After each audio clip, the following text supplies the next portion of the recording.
Just a few weeks after President Ibrahim Traoré of Burkina Faso made headlines with his visit to Russia to meet President Vladimir Putin, another key figure from West Africa followed in his footsteps. This time, it was Mali's head of state, Captain Assimi Goïta. He traveled to Moscow for a high-level meeting with President Putin, an encounter charged with geopolitical significance. But Captain Goïta didn't leave Russia empty-handed. Before he boarded his flight home, President Putin presented him with not one, but two very special gifts. These gifts are more than mere tokens. They're powerful symbols of the deepening relationship between Russia and Mali, a relationship that has only grown closer ever since Mali expelled French forces and took deliberate steps to distance itself from the influence of the West. So, what exactly were these gifts from Moscow to Bamako? And what do they reveal about the shifting balance of power in West Africa? On the 22nd of June, 2025, Captain Assimi Goïta stepped onto Russian soil for a visit that was anything but ordinary. His official multi-day trip would stretch until June 26th, and from the very moment he arrived, it was clear that Moscow intended to roll out the red carpet. He was welcomed with full honors, a gesture that spoke volumes about the symbolic and geopolitical importance Russia now places on its alliance with Mali. This wasn't just another diplomatic courtesy call. This was a signal to the world that a new chapter was being written between Moscow and Bamako. As part of his official itinerary, Captain Goïta took part in a deeply symbolic ceremony. On Monday, June 23rd, he laid a solemn wreath at the tomb of the unknown soldier, a revered Russian war memorial nestled at the foot of the Kremlin, just by the entrance to Alexander Garden. The monument honors soldiers who fell in battle without ever being identified, many of them heroes who perished during the brutal days of World War II. After the ceremony, it was time for business. Captain Goïta and President Vladimir Putin held a high-level meeting that included both a private, one-on-one discussion and an expanded session involving their respective delegations. From those talks emerged a flurry of new cooperation agreements. Though many details remain under wraps, reports indicate that these agreements span crucial sectors: defense, security, energy, infrastructure, and development.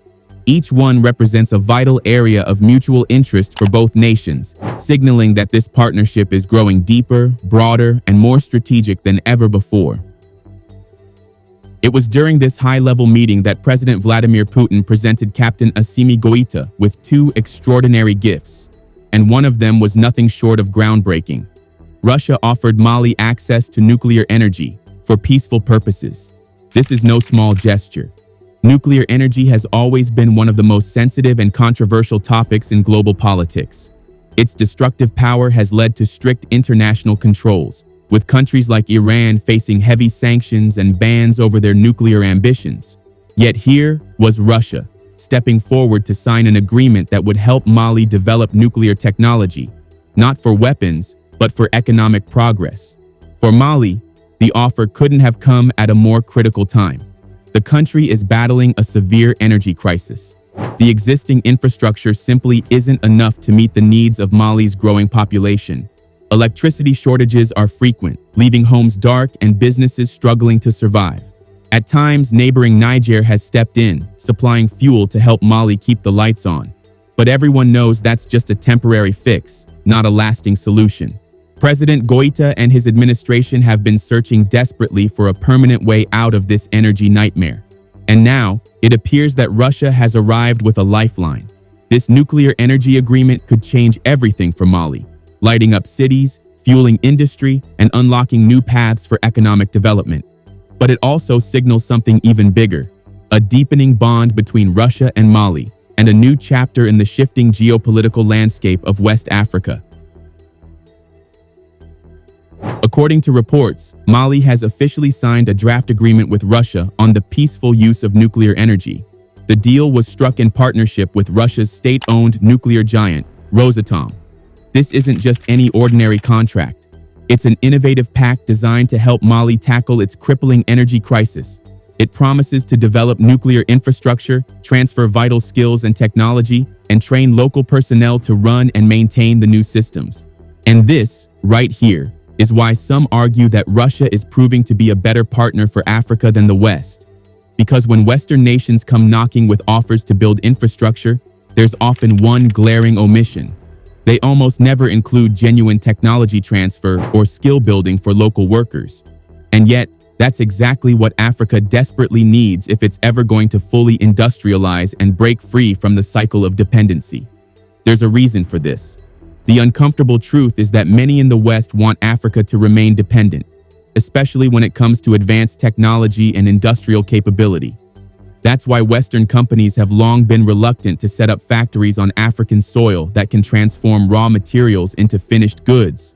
Instead, they're content to extract Africa's resources, minerals, oil, precious metals, and ship them overseas for processing. Even when contracts include clauses for building local industries, those promises are often broken.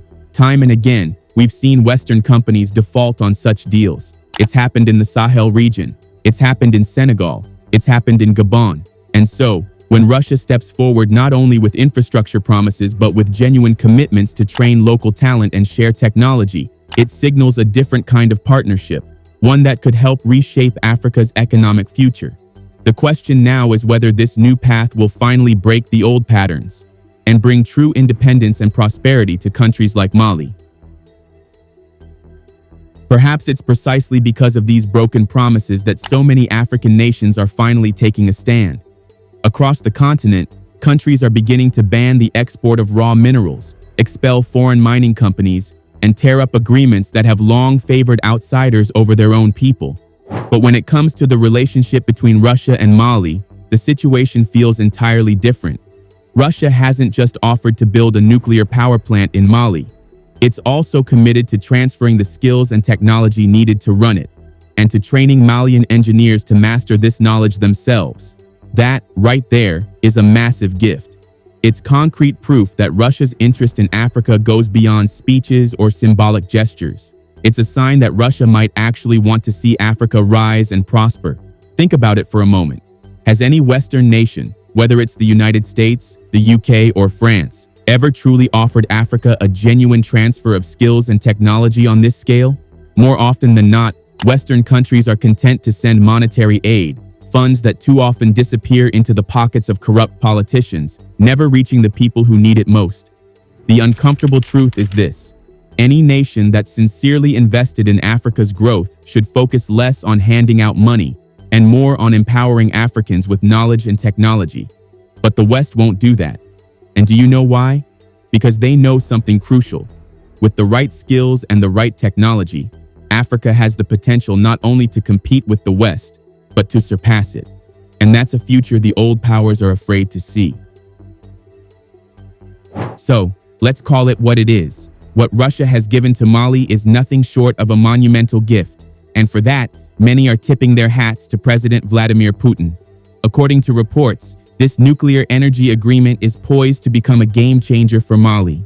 It's expected to fuel industrial development across the country, laying the groundwork for factories, businesses, and modern infrastructure that simply couldn't exist without reliable power. More importantly, it's about sovereignty. This deal has the potential to give Mali true energy independence, freeing the nation from the grip of costly energy imports that have drained its economy for far too long. In a world where power, both political and literal, is everything, Russia's gift might just help Mali light up its cities, power its industries, and carve out a new, more self-sufficient future. Now, that brings us to the second gift. Beyond energy, part of the sweeping agreement signed between Mali and Russia focuses on something equally crucial: security. It's a broad pact designed to strengthen bilateral ties and deepen cooperation in the fight against terrorism and organized crime, a battle that has become a daily reality for Mali. During his visit, Captain Assimi Goïta toured the Kazan helicopter plant in Tatarstan, a glimpse into Russia's formidable defense industry. But it was after that tour that President Vladimir Putin decided to go a step further. He announced that Russia would be gifting Mali a significant arsenal of high-grade military equipment. Among the gifts is a convoy of 100 military vehicles expected to arrive in Mali very soon. And these aren't just any vehicles. According to reports, they're equipped with some of the most advanced military technology of the latest generation. Their purpose? to bolster the strength and capabilities of the Malian army in its relentless fight against insurgents and criminal networks. This transfer of military hardware is more than just a shipment of weapons. It's a powerful symbol of the deepening trust and partnership between Moscow and Bamako, a partnership built on mutual interests and shared threats. Taken together, these gestures, the nuclear energy deal and the military support, paint a clear picture. Russia has positioned itself not just as an ally, but as a true friend of Mali. And this friendship runs deeper than many realize.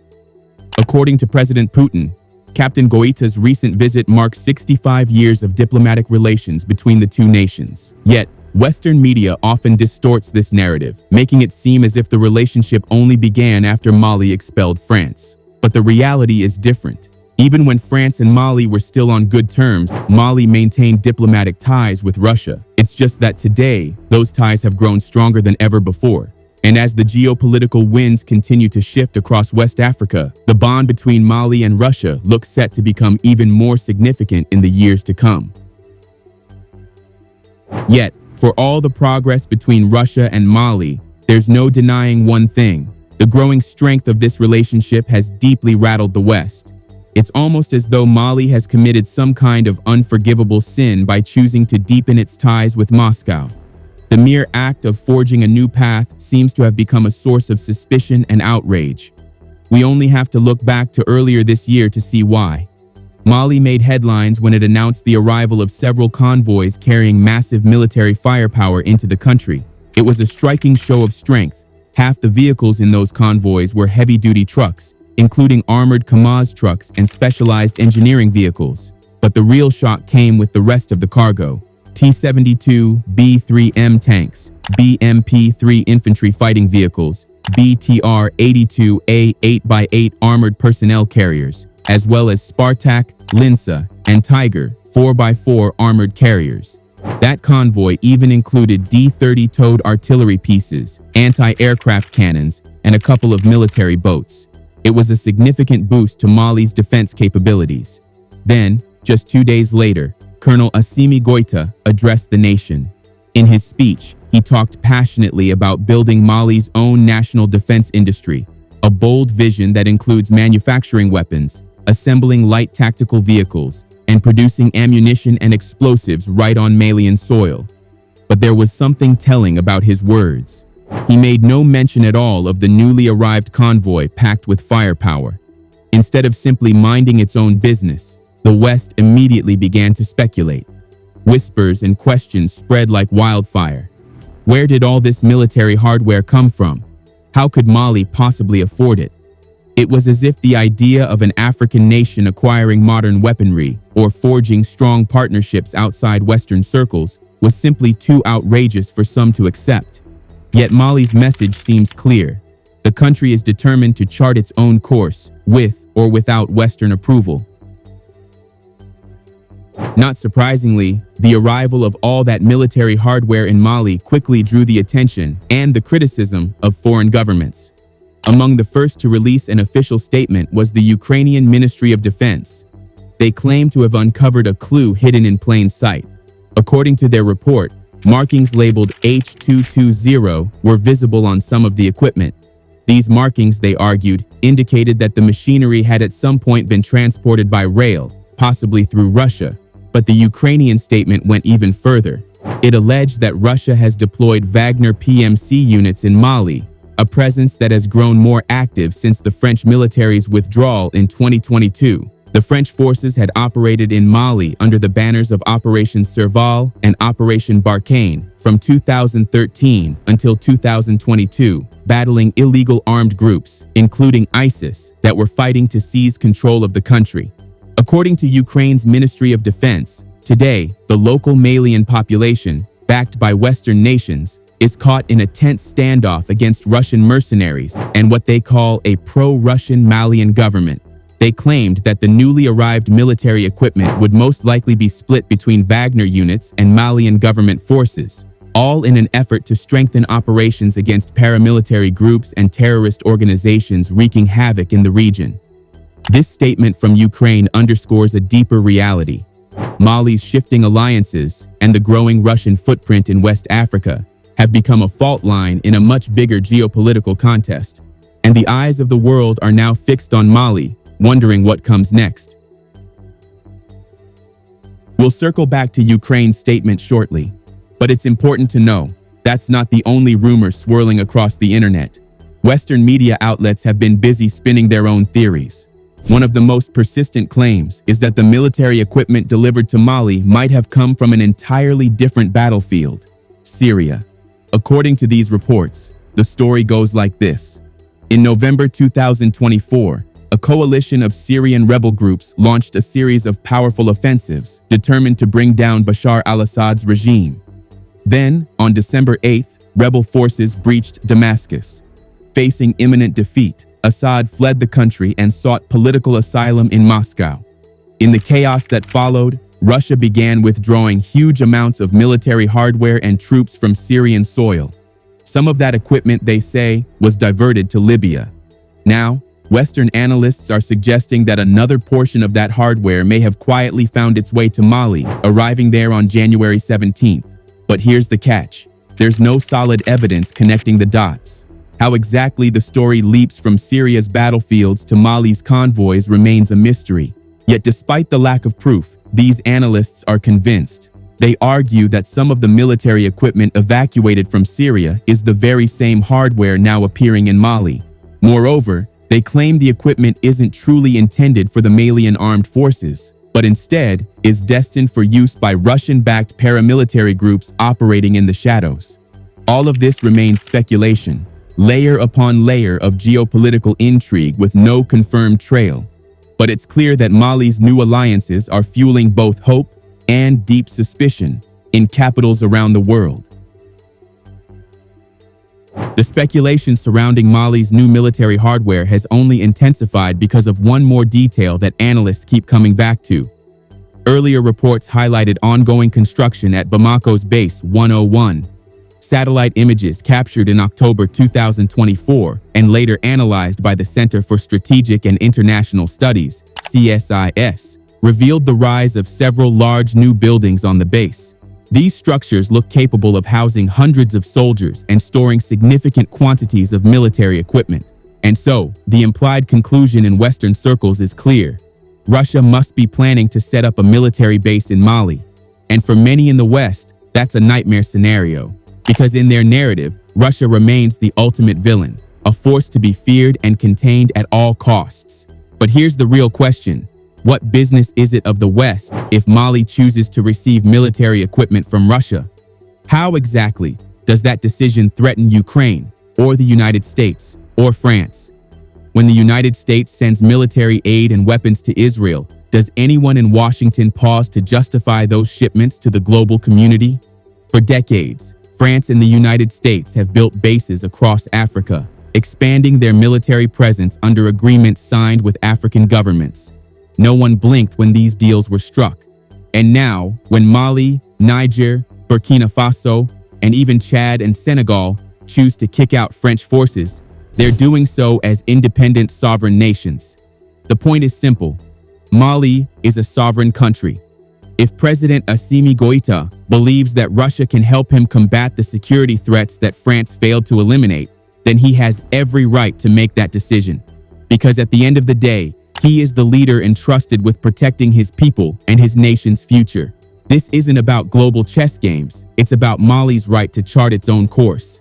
And that's a truth the West may have a hard time accepting.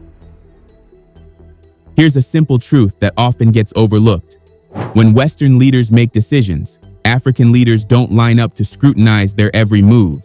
So perhaps it's time for Ukraine and the West to leave Mali alone and focus on fighting their own wars. President Paul Kagame of Rwanda summed it up perfectly in a recent interview.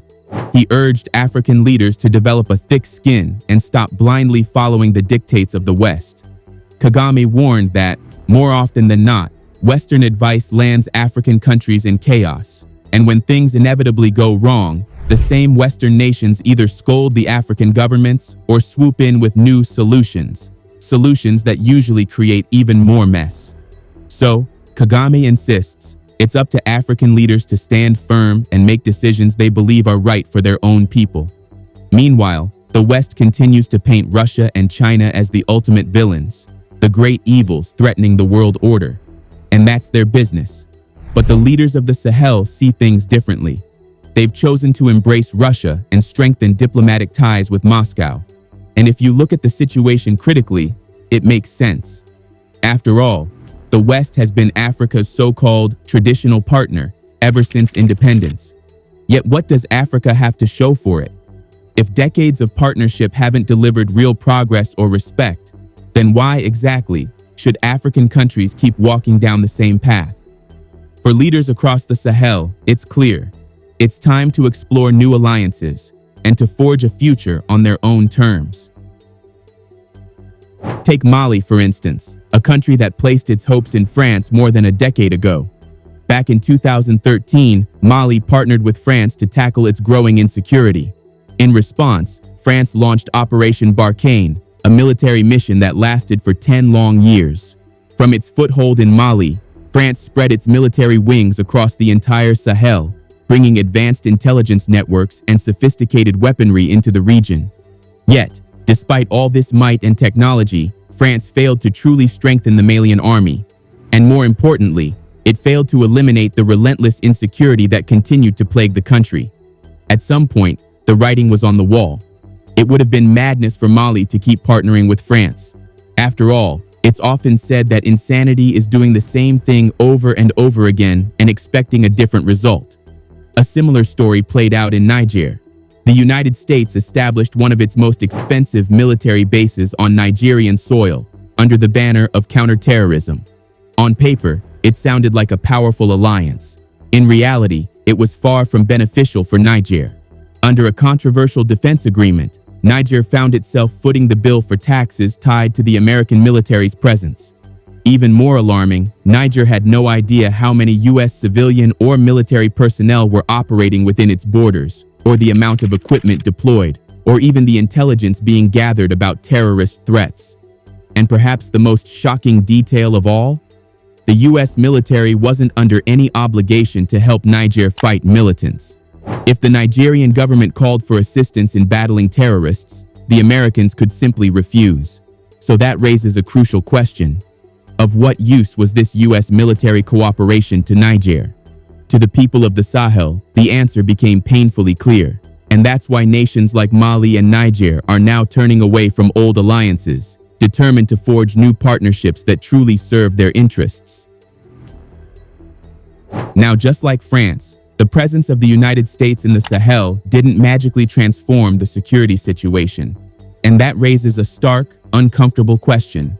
How can the greatest military power in the world be stationed in a region, and yet insecurity and terrorism not only persist, but in some places actually increase? What has all of America's high-tech surveillance and intelligence gathering achieved in the fight against terrorism in Niger? The blunt answer is nothing substantial. The truth is that the U.S. base in Niger was never truly about Niger's security. It was about containing threats from spilling past the Sahel into Western territories. It was about projecting American military might, staying poised in case West Africa decided to challenge Western interests, and quietly gathering intelligence on West African nations. When you peel back the layers, it's clear that the U.S. military presence brought no real benefit to Niger. And that's a reality the West seems either unwilling or unable to accept. So when the three Sahel nations, Mali, Niger, and Burkina Faso, made the historic decision to expel French and American forces from their soil, Western analysts predicted doom. They claimed these countries would crumble under the weight of spiraling insecurity. They warned that insurgents would feel emboldened, ready to unleash chaos and seize power. And yes, the insurgents have continued to launch attacks, inflicting tragedy and loss, killing both soldiers and civilians alike. But here's the part of the story the West doesn't like to acknowledge. These countries have not collapsed. Instead, they've stood their ground. They've fought back. And against the odds, they've claimed significant victories on the battlefield, determined to secure their own future, on their own terms. It's proof that while the road is hard, these nations refuse to be written off. All of this progress is thanks to the Sahel's military leaders choosing new partners. Instead of relying on the West, they've upgraded their armies with help from Russia, Turkey, and Iran, something they could never do before. So how is the West better than Russia? The truth is, the Sahel's leaders don't care what the West thinks. The more criticism they get, the more determined they are to deepen ties with Russia. At the end of the day, Mali is sovereign. It's chosen Russia as its partner. If the West doesn't like it, that's their business. What do you think? Let us know in the comments below. And don't forget to like, comment, and subscribe for more.